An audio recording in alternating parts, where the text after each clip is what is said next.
چاوەتان لێ بێت و ئەم کاتتان باش بینەرانی خۆشەویستی تلڤیزیۆنی کۆمەڵە بە یارمەتی هاوڕێیانی هاوکارم لە خزمەتاندام بۆ پێشکەشکردنی گەشتی هەواڵەکانی سەر لە بەیانی ڕۆژی شەممە.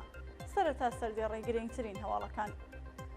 درێژکردنەوەی ماوەی دەست بەسەرکردنی سامان پاشایی، ئاشکرابوونی ناسنەوەی 5 بەندکراوی بێسەر و شوێنکراو لە کوردستان و ئێران، گیانلەدەستانی 5 منداڵ لە هێرشی تورکیا بۆ سەر دەوروبەری منبج، ناڕزایەتی کرێکارانی شەرکەتی کارتۆنی ئێران، خۆپیشاندانی خەڵکی بەلوچستان دژ بە کۆماری ئیسلامی، سەپاندنی تۆمەتی محاربە بەسەر چالاکێکی کرێکاری لە گیلان و لەسەر کاردوورخستنەوەی دوو مامۆستای دیکە لە زانکۆ هۆنەری تاران.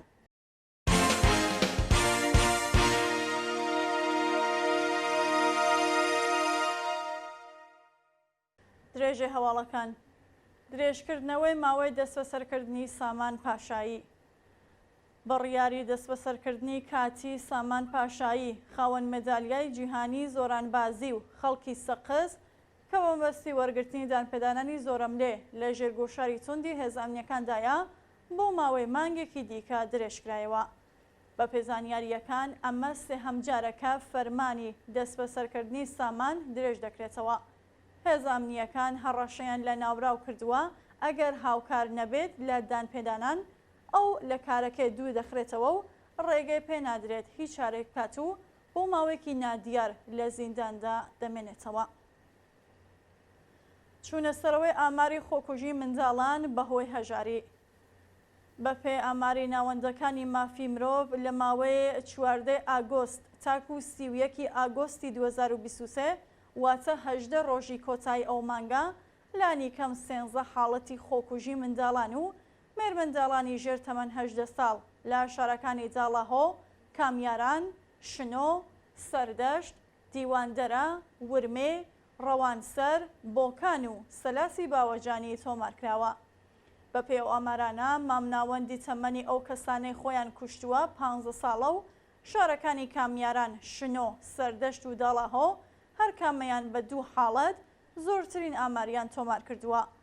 لەو ئامارەدا دوو کشی تەمەن 12 ساڵانی خەڵکی شارەکانی دیواندەرە و سەردەشت بچووکترین تەمەنی قوربانیەکانن کە بەهۆی ناکۆکی بنەماڵەی و تێکچوونی باری دەرونیەوە هەوڵی خۆکوژیان داوە و کۆتاییان بە ژیانیان هێناوە. هەروەها لەسەر هۆکارەکانی خۆکوشتنی ئەو کەسانە 8 حاڵەتی ناکۆکی لە نێوان بنەماڵەکان تۆمارکراوە کە لە نێوانیاندا قوربانیەکی هاوسەرگیری منداڵان، 3 حاڵەتی تێکچوونی باری دەرونی و دوو دووسێشیان هێشتا ناڕوونە. ئاشکرابوونی ناسناوی 5 بەندکراوی بێسەر و شوێنکراو لە کوردستان و ئێران. لە ماوەی 1 ساڵی ڕابردوو بە تایبەت پاش دەستپێکی شۆڕشی ژینە بەستە زانلاوی خەڵکی شارەکانی کوردستان و ئێران لەلایەن ناوەندە ئەمنیەتیەکانەوە بێسەر و شوێنکراون و هیچ زانیاریەک سەبارەت بە چارەنووسیان لەبەردەستانیە. یونس مەحموودی ئازەر، مەسعود ئاکار، ڕەزا عەباسی، ئیمان وەلەدبەیگی، ئیمان مەحموودی فەر، 5 خۆپیشانداری بێسەر و شوێنکراوی دەستی ناوەندە ئەمنیەکانی کوردستان و ئێران کە ناسنامەیان ئاشکرا بووە و بنەماڵەکەیان داوە لە ناوەندەکانی مافی مرۆڤ دەکەن بچن بە هانایانەوە. بە وتەی بنەماڵەی ئەو 5 کەسە لە سەروبەندی شۆڕشی ژینە لە ماڵ چوونەتە دەرەوە و چیتر نەگەڕاونەتەوە ماڵ و بە دووەداچوونەکانیان هیچ ئاکامێکی نەبووە. گیانەدەستانی 5 منداڵ لە هێرشی تورکیا بۆ سەر دەوروبەری منبج. ڕۆژی هەینی دەی خەرمانان گروپە ئیسلامیەکانی سەر بە دەوڵەتی تورکیا هێرشیان کردە سەر گوندی موحسنلی لە دەوروبەری منبج و 4 منداڵیان کوشت.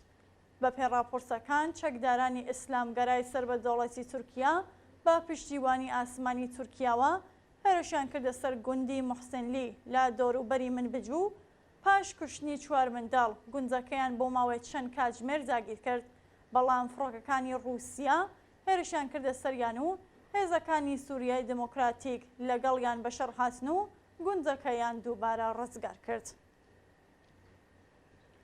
ناڕزایەتی کرێکارانی شەرکەتی کارتۆنی ئێران. ڕۆژی هەینی دەی خەرمانان کرێکارانی شەرکەتی کارتۆنی ئێران دژ بە دۆخی خراپی مەعیشەت کۆبوونەوە. بە پێزانیاریەکان شەرکەتی کارتۆنی ئێران سەر بە مهدی حەداد عادڵ برای غوڵام عەلی حەداد عادڵە کە لە مەجلیسی ڕژیمدا کار دەکات و ماوەی 3 مانگە نانی 500 بنەماڵەی بڕیوە. کرێکارانی ئەو شەرکەتە ماوەی چەند ڕۆژەمانیان گرتووە و داوای پێدانی حەقدەست و مەزایە دۆخراوەکان و بردنە سەرەوەی ئاستی حەقدەست بە پێی هێڵی هەژاری دەکەن، بەڵام هێشتا هیچ بەرپرسێکی دەوڵەتی نەچووە بەدەم داخوازیەکانیانەوە. خۆپیشاندانی خەڵکی بەلوچستان دژ بە کۆماری ئیسلامی. ڕۆژی هەینی دەی خەرمانان ئازادیخوازانی بەلوچ بە پێڕەواڵی هەر هەفتە دژ بە کۆماری ئیسلامی ڕۆژانە سەرشەقام و دروشمیانوتەوە. بە پێ راپۆرتی هەڵبەش وێڕای سەپاندنی کەشوهەوای ئەمنی بەسەر شارەکانی بەلوچستان و بەرتەسکردنی ئینتەرنێت، هەزاران خۆپیشاندەری بەلوچ لە شارەکانی زاهێدان، ڕاسک و خاش دژ بە ڕژیمی سەرکوتگەری کۆماری ئیسلامی ڕۆژانە سەرشەقام و دروشمەکانی مەرگ بۆ دیکتاتۆر و زیندانی سیاسی ئەبێ ئازاد بکرێتیان بەرز کردەوە. سەپاندنی تۆمەتی مەحاربە بەسەر چالاکێکی کرێکاری لە گیلان. لە ڕۆژانی ڕابردوودا یونس ئازەربەر خانشینکرا و چالاکی کرێکاری خەڵکی پارێزگای گیلان بە بێهابوونی پارێزەر لەلایەن لەقی یەکی دادسەرای گشتی و انقلابی ڕەشتەوە بە محاربە تەبلیغ دژی نیزام و هاوکاری لەگەڵ گروپەکانی دژبەری نیزام تۆمەتبار کرا. یونس ئازەربەر کرێکاری خانشینکراوی شەرکەتی مخابرات و لە ئەنجامانی سەندیکای کرێکارانی شەرکەتی گاز و مخابراتی پارێزگای گیلانە کە لە ڕێکەوتی 28 پوشپەڕی 1402 پاش کۆبوونەوەی خانشینکراوان لە ماڵی خۆیدا لە شاری ڕەش دەست بەسەر و بۆ زیندانی لاکان گوازرایەوە. جێگەی ئاماژێکە ئەو چالاکە کرێکاریە نەخۆشی سرعی هەیە و تەمەنی 6 ساڵە و ئێستا گیانی لە مەترسی جددیدایە. لە سەرکار دوورخستنەوەی دوو مامۆستای دیکە لە زانکۆی هۆنەری تاران. لە درێژەی سەرکوتی مامۆستایانی زانکۆ ڕۆژی پێنجشەممە 9 خەرمانان دوو مامۆستای زانکۆی هۆنەری تاران بەناوەکانی مەسعود ئۆلیا و ئەمیر مازیار لە سەرکارەکانیان دوورخرانەوە. مەسعود ئۆلیا پێشتر بەڕێوەبەری گروپی فەلسەفە و هۆنەری زانکۆی تاران بووە و بۆ ماوەیەکی نادیار لە کارەکەی دوورخراوەتەوە. هەروەها ئەمیر مازیار کە لە ناڕزایەتیەکانی ساڵی ڕابردوو بە شێوەی نایاسایی تەعلیق کرابوو، ئەم جارە بۆ هەتایی لە سەرکار دەرکراوە. بە پێدوای نامارەکان لە سەردەمی بەدەسڵاتگەیشتنی ئیبراهیم ڕەئیسیدا 110 مامۆستای زانکۆ لە سەرکار دوورخرامەتەوە و لە ڕۆژانی ڕابردووش 52 مامۆستای دیکە لە سەرکار بە تەواوەتی دەرکراون. بانگەوازی بنەماڵی دادخوازانی فڕۆکەی ئوکراینی بۆ 25 خەرمانان. ئەنجومەنی بنەماڵەی گیانبەختکردوانی فڕۆکەی ئوکراینی لە بەیاننامەیەکدا داوایان لە ئێرانیانی سەرانسەری جیهان کرد بۆ ڕۆژی 25 خەرمانان ساڵوەگەری گیانبەختکردنی ژینا ئەمینی و دەستپێکی شۆڕشی ژنجیان ئازادی خۆپیشاندان بکەن. لەو بەیاننامەدا دروشمی ناویان بێنا بۆ تەواوی کچان و کوڕانی بوێری ئێران دووپات کراوەتەوە. ناوی ئەوانەیە کە خەڵتانی خوێن بوون، ناوی ئەوانەیە کە وتیان نا، ناوی ئەوانەیە کە لە زیندانن، ناوی ئەوانەیە کە خەبات دەکەن. ئەنجومەنی قوربانیانی فڕۆکەی ئوکراینی داوای لە ئێرانیانی جیهان کردووە تا ڕۆژی 16 سپتامبر بڕژێنە سەر شەقامی شارەکان و دژ بە کۆماری ئیسلامی خۆپیشاندان بکەن. دووە هەواڵ کۆبوونەوەی پەنابەرانی بێلژیک دژ بە داخرانی شوێنی حەوانەوەی کۆچبەرانی پیاو. بە پێ راپۆرتی دەستگای هەواڵنێری فەڕەنسا ڕۆژی هەینی دەی خەرمانان کۆمەڵێک لە چالاکانی مافی مرۆڤ و پەنابەرانی دانیشتووی وڵاتی بێلژیک لە ناڕزایەتی بە داخرانی شوێنی حەوانەوەی کۆچبەران لە شاری بروکسێل خۆپیشاندانیان کرد.